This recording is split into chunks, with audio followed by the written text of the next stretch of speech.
mudaaharaadayaashaas 350 goobood mudaaharaadka ka wada ayaa weerar lagu qaaday meel walba dab ayaa la qabadsiinaya xaaladda faraha ayay ka sii baxaysaa wasiirkii maaliyadda Smotrich oo aflabadii qayliyay haddaba tafaasiil ku saabsan mudaaharaadayaashaas 350 goobood mudaaharaadka ka wada ayaynu barnaamijka ku faahfaahin doonaa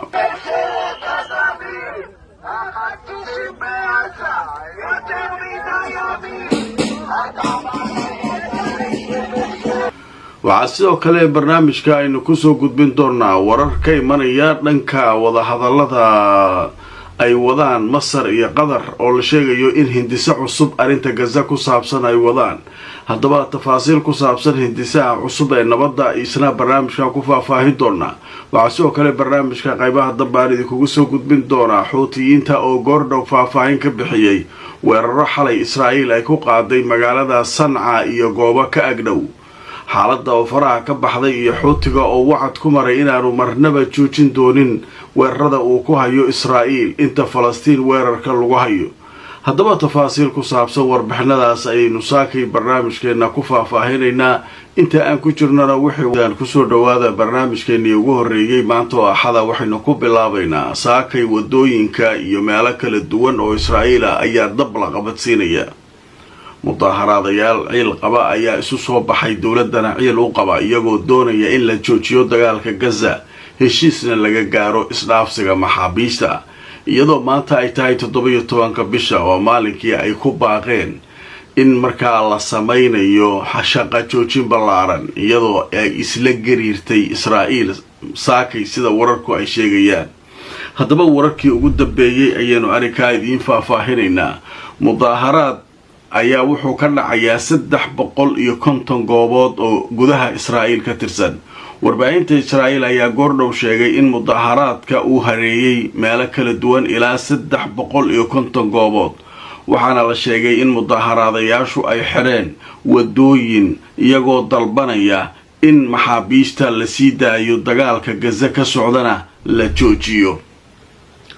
350 goobood oo Israa'iil meelo kala duwan ah ayaa hal mar mudaaharaadayaashu ka dhaqaaqeen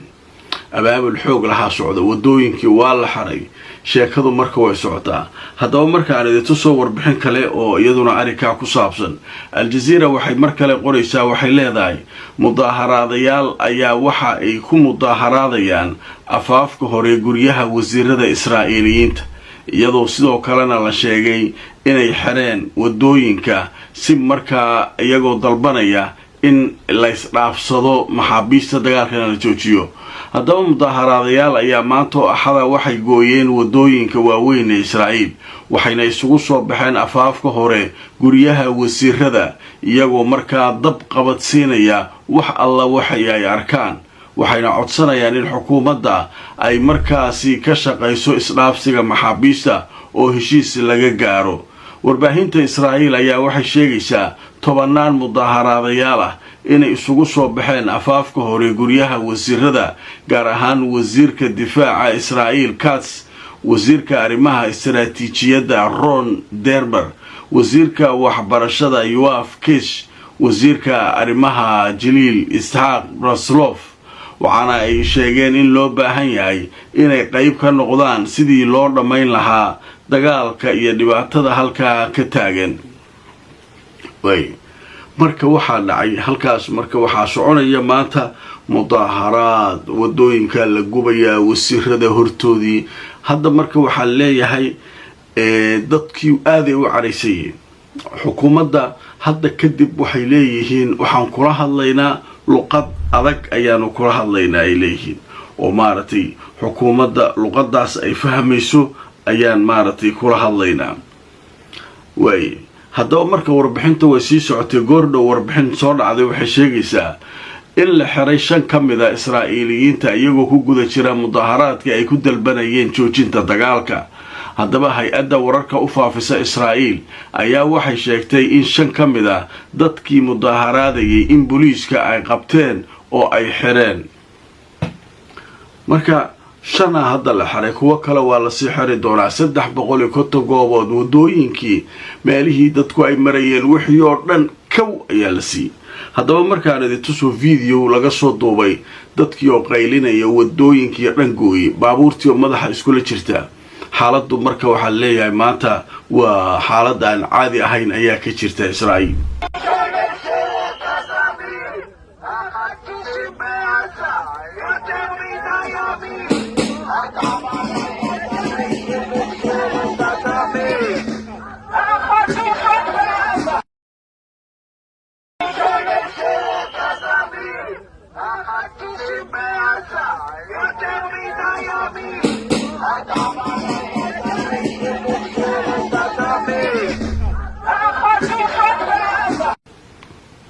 waatahay sheekadu marka ay halka marayso ayaa waxa aflabadii qayliyay wasiirkii mayalka adkaa ee liraa Smotrich waxa loo sheegay mudaharaadayaashu isaga iyo Benqaviir guryahooda inay u socdaan oo ay rabaan dab inay qabadsiyaan. booliis fara badan ayaa meel walba lagu daadiyay guryihii wasiirada. marka ninkii hadal soo jeediyay hadalka marka wuxuu doonayaa inuu ku beer la xawsado dadka mudaharaadka sameynaya oo uu u xumeeyo mudaharaadkan ay dagaal joojinta ku dalbanayaan ayuu wax kale u sawirayaan. marka dadku waxay leeyihiin ma ka akhrisanayno adeer maalinka jaanis kugu helno adiga iyo gaarigaaga waxaan dab ayaan ku qabadsiinayna. marka xaaladdu halkaas ay baray aanadi tuso. marka ninka Smotrich la leeyahay warka uu soo saaray, Smotrich wuxuu la hadlay dadka mudaharaadka sameynaya, fariin ayuu hawada u mariyay. wuxuu sheegay mudaharaadku inuu u adeegayo Xamaas, sidoo kalena Israa'iil uu ku qasbayo sida uu yiri inay isdhiibto. wasiirka maaliyadda Bezalel Smotrich ayaa mudaharaadayaasha u sheegay in hawsha hadda ay wadaan iyo wadooyinkan ay xireen waxa dhan ay tahay arin ay ugu adeegayaan Xamaas. wuxuuna sheegay inay meel mugdiya sii gelinayaan dadka laga haysto, Israa'iilna ay ku qasbayaan istislaam wax leeyahay ama isdhiibid, inay Israa'iil isdhiibto ayay ku qasbayaan. marka ninkii hadalkaas soo saaray wuxuu leeyahay mudaharaadkan waxa ugu adeegaysaan Xamaas kana sameeynaysan sidee ugu adeegayaan Xamaas alle. marka wuxuu ka wadaa leeyahay Xamaas soo ma dhihin jimcaha sabtida iyo axadda oo in adduunyada dhan laga kacaa. marka ayagii maartay u adeegaysaa warkoodii ay yeelaysaan waxayna ka dhigan tahay Israa'iil inaan leedihiin isdhiiba waxaasuu leeyahay. marka hadda siday doontaa ahaatee xaaladdu way kacsan tahay. waxaa leeyahay mudaharaadyaduna way ka duwan yihiin kuwii hore. kuwaan waa dad badan oo kumanaan ah ayaa soo taageeray 350 goobood oo midiiba ay boqolaal dada ku mudaharaadayaan. marka ciyaar ma aha leeyahay sheekadu halkaas ay maraysaa. qodobka mudaharaadayaasha iyo xaaladda ka jirta Israa'iil maanta halka aynu ka gudbaynaa. waxaa noo soo socda Xuutiga oo war ka soo saaray dagaalkii Israa'iil ay ku qaaday Yaman xalay. laakiin markan waxaan ka hormarinaynaa waxaa la sheegayaa hindisa cusub in markaa ay soo gudbinayaan mar dhow Masar iyo Qatar. xalay waxaan idin sheegay in Mareykanka hindisa cusub uu keenay Nicolas Witkoff uu wado, inkastoo hindisaha aan la faahfaahin oo ku saabsan xaaladda dagaalka Gaza, laakiin lagu soo koobay kaliya hindise xabad joojin ka bilaabanaya oo ku dhamaanaya in dagaalka oo dhan uu joogsado. laakiin hadda waxaa leeyahay Masar iyo Qatar ayaa hindisii haddana waxay rabaan inay Xamaas kala fariistaan oo ay u gudbiyaan. macnaha wixii Mareykanka keenay iyaga ay marka u gudbinayaan. laakiin waxaaba ka soo hormaray nimanka Israa'iiliyiinta oo sheegay hindise kasta inaanay yeelayn oo ku saabsan hal mar maxaabiisteen in la siinayo. Xamaas hubka ay dhigayso ay halka ka baxayso maamul aan ahayn Xamaas iyo maamulka Falastiiniyiinta meesha aan laga dhisay. haddii inta aan la samayn annagu dagaalku waa wadaynaa yidhaahdeen nimanka Israa'iiliyiinta. marka bilaasha isku lugoynaysaanay dheheen Mareykan iyo Qatar iyo waxaan iyo Netanyahu wuxuu yiri waxaan yaa la isku lugoyn. aniga nimankan meelaha isaga soo hareynaa muqaawamada iyaguna waxay joogaan haystaalinina ninkan meelaha uga soo hareynaa. marka xaaladdu halkaas ay baraysaa. haddaba marka aan idin tuso wararkii ugu dambeeyay ee arrinka laga qoray joornaalada cibriga ayaa waxay leeyihiin Masar iyo Qatar waxay soo gudbinayaan hindise heshiis cusub kaasoo la sheegay in markaa ay kala hadli doonaan Xamaas. haddaba marka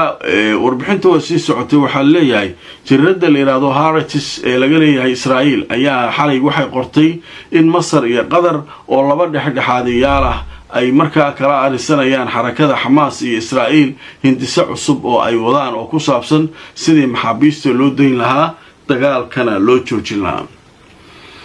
marka waa arki doonaa wixii soo kordha haysiinta kadib ayaan waxaanu u gudbaynaa Xuutiga oo war ka soo saaray weeraradii xalay Israa'iil ay ku qaaday Yemen متعشى برشاد القرآن الكريم يعلم الشريعة هب عصرية أونلاين أذيكو جوجا كوريجا أما قوبت هذا الشقة مركز دار التقوى وحقوق بري القرآن كهب عصرية أونلاين ما دون كتكبر كرتو حكم ذا القرآن الكريم إجادة لغة عربية إيو علوم الشريعة استوى قلت وايد سعودة فضلا هروكان وهي فاهينا كالحديد من برض الشاشة كان مغضى هموكان دوكسيجا مركز دار التقوى شركة إمارة لكشري هومز وشركة قريها عصرية كدست مقالة نيروبي دالكا كينيا haddana waxa ay ka wadaa dhismaha loo yaqaan The View xaafadda Backlands jidka 6 Avenue City Park dhismaha The View waxa uu leeyahay adeeg kasta oo asaasi ah waxaana uu ka kooban yahay sida 2 qol 3 qol 4 qol iyo waliba qolkii shaqaalaha iyo 4 qol oo 2 dabaq oo isdul saaran waa nooca loo yaqaan duplex haddaba imika waxa socda barnaamijka sharikadu ay u bixisay 90 days promotional kaasoo la magac baxay hoyga waa muhiim hanti yeelo kala xidhiir telefoonada kulanti wanaagsan asxaabay meel kastoo aad joogtaan ku soo dhawaada barnaamijkeennii ugu horeeyay maanta oo axada waxaynu maraynaa qaybihii ugu dambeeyay xalay waqti dambe ayaa la sheegay Israa'iil ciidankeeda badda inay weeraro ku qaadeen Yemen gaar ahaan hareeraha caasimadda Sanca halkaasoo ay ku burburiyeen goobo muhiim ah oo markaa ay ka mid tahay meel korontada laga dhalinayay iyo meelo kale haddaba Xuutiga ayaa saakay faahfaahin wuxuu ka bixiyay weerarkii xalay lagu soo qaaday khasaaraha ka dhashay iyo xaalku sidoo yahay haddaba aan idin tuso warbixintii ugu dambeysay laga qoray Xuutiyiintu waxay sheegeen weeraro cadawtinimo Israa'iil inay ku bartilmaamaysadeen goob korontada laga dhaliyo oo ku taala koonfurta magaalada Sanca ee caasimadda waddanka Yemen